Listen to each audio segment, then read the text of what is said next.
নমস্কার, আমি জয়া চক্রবর্তী। আজ একটা গল্প শোনাই।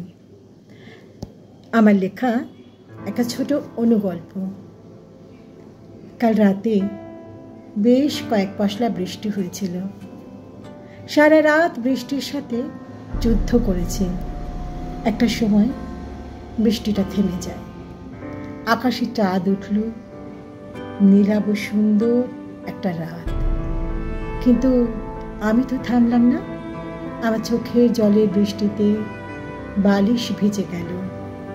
উঠে দাঁড়াতে পারছিলাম না। খোলা জানলা দিয়ে বৃষ্টি, প্রকৃতির হাসি, কান্না দেখছিলাম। তুমি হয়তো ভাবছ, অদ্ভুত ব্যাপার তো, না ঘুমিয়ে কেঁদে খোলা জানলায় বৃষ্টির সাথে লুকোচুরি খেলা দেখলে। নিশ্চয় জানতে চাইছ কেন এমন করে আমি গোটা একটা রাত নষ্ট করে ফেললাম। দিন ভীষণ দামি, মনে হয় প্রতিটি মুহূর্ত এক একটা আকাঙ্ক্ষার ফসল। তোমার সাথে কাল দেখা হয়েছিল, আর বোধহয় কোনোদিনও হবে না। সেই খবর বাতাসে ছড়িয়ে গেছে সুগন্ধির মতো। জানি না কেমন করে সম্ভব হলো। বাড়ি ফিরে এসে রোজকার মতোই ছিলাম, কিন্তু সে যখন বাড়ি ফিরল তার চোখ তখন স্থির। ঠিক দুপুরে সূর্যের মতো জ্বলন্ত অগ্নিভাটায় দৃষ্টিটা কি ভীষণ শান্ত। হঠাৎ করে ইস্ত্রির তারটা এক টানে খুলে নিয়ে আমার পিঠের উপর চালাতে লাগলো, ঠিক ঘোড়াকে যেমন চাবুক মারে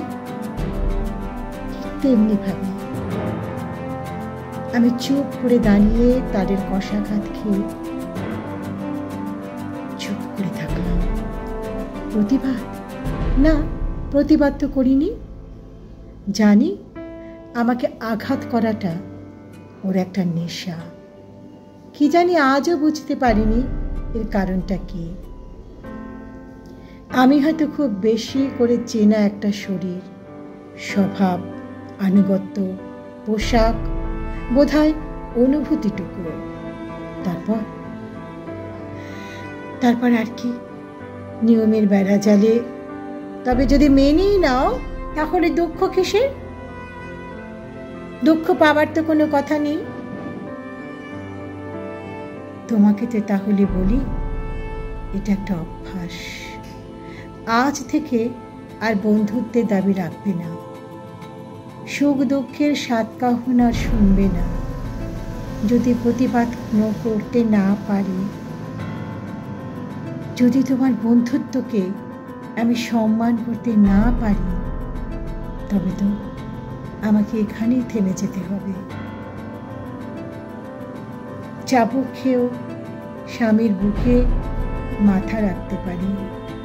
আমি যে প্রাচীন পন্থী, সুখ দুঃখের পাশে দাঁড়াতে পারি। কিছু সততা, চরিত্র, মানবিকতা, এটাই আমার মূলধন। তাই কাঁদতে পারি, চোখের জল মুছে আবারও হাসতে পারি।